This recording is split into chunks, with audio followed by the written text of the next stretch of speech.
Stock market பத்தின அடிப்படைகள் தெரிஞ்சிருந்தாலும் அதுல பயன்படுத்துற சில குறிப்பிட்ட வார்த்தைகள் வரும்போது நமக்கு ஒரு சின்ன குழப்பம் வரலாம். சோ அந்த முக்கியமான மார்க்கெட் டேர்ம்ஸ தெளிவா புரிஞ்சுக்கிறதுக்கு தான் இந்த அனாலிசிஸ். இந்த வார்த்தைகள் எல்லாம் நாம நியூஸ்ல டிஸ்கஷன்ஸ்ல அடிக்கடி கேள்விப்பட்டிருப்போம் இல்லையா? ஆனா அதோட உண்மையான அர்த்தம் என்ன, அது எப்படி வேலை செய்யுதுன்னு ஆழமா புரிஞ்சுக்கிறது தான் இங்க முக்கியம். வாங்க அதைத்தான் இன்னைக்கு நாம பார்க்க போறோம். பாருங்க, இது ஒரு பேசிக் இன்ட்ரோடக்ஷன் கிடையாது. ஏற்கனவே உங்களுக்கு தெரிஞ்ச விஷயங்களை வச்சு சந்தையோட மொழிய எப்படி புரிஞ்சுக்கிறதுன்னு பார்க்க போறோம். வாங்க ஆரம்பிக்கலாம். நாம இந்த அனாலிசிஸ 4 முக்கியமான பகுதிகளா பிரிச்சிருக்கோம். ஒன்னொன்னா டீட்டெயிலா பார்க்கலாம். சரி, நம்ம பகுதிக்குள்ள போகலாம். அதாவது ட்ரேடிங் எங்க நடக்குது, அதை எப்படி அளவிடுறாங்கன்னு முதல்ல புரிஞ்சுக்கலாம். முதல்ல பிஎஸ்சி, அதாவது பாம்பே ஸ்டாக் எக்ஸ்சேஞ்ச். இதுதான் இந்தியாவோட முதல் ரொம்ப பழமையான ஸ்டாக் எக்ஸ்சேஞ்ச்.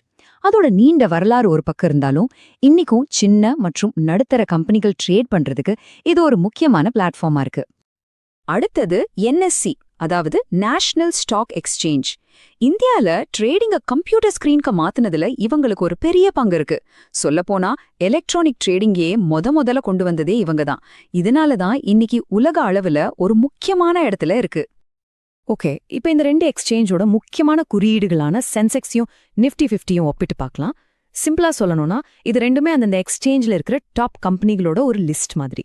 இது மார்க்கெட் எப்படி போகுதுன்னு நமக்கு ஒரு ஐடியா கொடுக்கும். இந்த டேபிள பாருங்க, ரொம்ப சிம்பிள். சென்செக்ஸ் பிஎஸ்சியில இருக்கிற டாப் 30 கம்பெனிகளை ட்ராக் பண்ணுது. நிஃப்டி 50 என்எஸ்சியில இருக்கிற டாப் 50 கம்பெனிகளை ட்ராக் பண்ணுது. ஸோ நிஃப்டி 50 இன்னும் கொஞ்சம் அதிகமான கம்பெனிகளை கவர் பண்றதுனால மார்க்கெட்டோட ஒரு பரந்த பார்வையை கொடுக்குதுன்னு சொல்லலாம். சரி, வாங்க அடுத்த பகுதிக்கு போலாம். இதுல மார்க்கெட்டோட மூட், அதாவது அதோட பொதுவான போக்கை விவரிக்கிற சில வார்த்தைகளை பத்தி பார்க்க போறோம். மார்க்கெட்ல 2 முக்கியமான நிலைகள் இருக்கு. ஒன்னு புல் மார்க்கெட், இன்னொன்னு பியர் மார்க்கெட். இது ரெண்டும் ஒண்ணுக்கொன்னு எதிர்மாறான பொருளாதார நிலைகளை குறிக்குது. புல் மார்க்கெட்னா பொருளாதாரம் நல்ல வளர்ந்துட்டு இருக்குன்னு அர்த்தம். கம்பெனிகள் நல்ல சம்பாதிக்கும், மக்களும் நிறைய செலவு பண்ணுவாங்க. ஆனா பியர் மார்க்கெட் இதுக்கு அப்படியே ஆப்போசிட். பொருளாதாரம் கொஞ்சம் ஸ்லோ டவுன் ஆகும். இந்த 2 வார்த்தைகளுமே மார்க்கெட்டோட டைரக்ஷனை நமக்கு காட்டுது. இப்ப நாம 3வது பகுதிக்கு வந்திருக்கோம். இதுல பங்குகள் எப்படி வாங்கப்படுது, விற்கப்படுதுங்கிற அந்த ப்ராசஸ கொஞ்சம் டீட்டெயிலா பார்க்கலாம். ஐபிஓ, அதாவது இனிஷியல் பப்ளிக் ஆஃபரிங். ஒரு பிரைவேட் கம்பெனி முதல் முறையா தன்னோட பங்குகளை பொதுமக்களுக்கு விற்கிற ப்ராசஸ் தான் இது. இப்படிதான் ஒரு கம்பெனி பப்ளிக் கம்பெனியா மாறுது, அதுக்கு தேவையான நிதியையும் திரட்டுது. ஐபிஓ முடிஞ்சதுக்கு அப்புறம் நடக்கிறது தான் ட்ரேடிங். இதுல இன்வெஸ்டர்ஸ் ஒருத்தருக்கொருத்தர் பங்குகளை வாங்கிக்கவும் வித்துக்கவும் செய்வாங்க. கம்பெனி இதுல நேரடியா சம்பந்தப்படாது. இது செகண்டரி மார்க்கெட்ல நடக்கும். ஒரு ட்ரேட் நடக்கணும்னா வாங்குறவங்களும் இருக்கணும், விக்கிறவங்களும் இருக்கணும் இல்லையா? சோ வாங்குறவங்க என்ன விலை கொடுக்க தயாரா இருக்காங்க, விக்கிறவங்க என்ன விலைக்கு விற்க தயாரா இருக்காங்க, அத பத்தி தான் இப்ப பார்க்க போறோம். பிட் பிரைஸ் அப்படிங்கிறது ஒருத்தர் ஒரு ஷேரை வாங்க கொடுக்க தயாராக இருக்கிற அதிகபட்ச விலை. இது டிமாண்டை காட்டுது.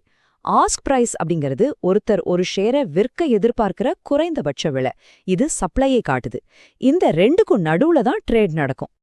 சரி, நாம இப்ப கடைசி பகுதிக்கு வந்தாச்சு. இதுல எல்லா இன்வெஸ்டரும் கண்டிப்பா தெரிஞ்சுக்க வேண்டிய சில முக்கியமான கான்செப்ட்ஸ் பத்தி பார்க்கலாம். முதல்ல டிமேட் அக்கவுண்ட். இது ஒண்ணுமில்ல, நம்ம பேங்க் அக்கவுண்ட் மாதிரி தான். ஆனா நம்ம ஷேர்ஸை ஆன்லைன்ல, அதாவது எலக்ட்ரானிக் வடிவத்துல வச்சுக்கிற ஒரு அக்கவுண்ட். அடுத்து போர்ட்ஃபோலியோ. இது நீங்க வச்சிருக்கிற எல்லா முதலீடுகளோட ஒரு தொகுப்பு. ஷேர்ஸ், பாண்ட்ஸ், தங்கம்னு எல்லாமே இதுல அடங்கும். அடுத்தது செபி. இதுதான் இந்திய பங்குச்சந்தையோட வாட்ச்டாக். எந்த தப்பும் நடக்காம பாத்துக்கிற ஒரு ரெகுலேட்டரி அமைப்பு. கடைசியா ஸ்டாக் புரோக்கர். இவங்க தான் நமக்காக ஷேர்ஸை வாங்கவும் விற்கவும் செய்யற ஏஜென்ட் மாதிரி. சோ இதிலிருந்து என்ன தெரியுதுன்னா, இந்த வார்த்தைகளை எல்லாம் நீங்க சரியா புரிஞ்சுக்கிட்டீங்கன்னா நீங்களே மார்க்கெட் டேட்டாவையும் நியூஸையும் அனலைஸ் பண்ண ஆரம்பிச்சிடலாம். இதுதான் மார்க்கெட்டோட மொழி. ஒரு முக்கியமான விஷயம், இங்கே நாம பேசுறது எல்லாமே காலப்போக்குல விலை மாற்றங்கள் எப்படி இருக்குங்கிறத புரிஞ்சுக்கிறதுக்கு மட்டும்தான். இது எந்த விதமான ரிசல்ட்டுக்கும் கேரண்டி கொடுக்காது, உங்க ரிஸ்கையும் குறைக்காது. நீங்க இந்த சீரீஸை ஸ்டெப் பை ஸ்டெப்பா ஃபாலோ பண்றீங்கன்னா நியூரல் டாரோட்க்கு சப்ஸ்கிரைப் பண்ணிக்கலாம். அடுத்த அனாலிசிஸ்ல டைவர்சிஃபிகேஷன், அதாவது பல்வகைப்படுத்தல்னா என்ன, ஏன் நம்ம எல்லா முதலீட்டையும் ஒரே இடத்துல போடக்கூடாதுன்னு பார்க்க போறோம். அது உங்க லேர்னிங்ல அடுத்த முக்கியமான படியா இருக்கும். மீண்டும் சந்திப்போம்.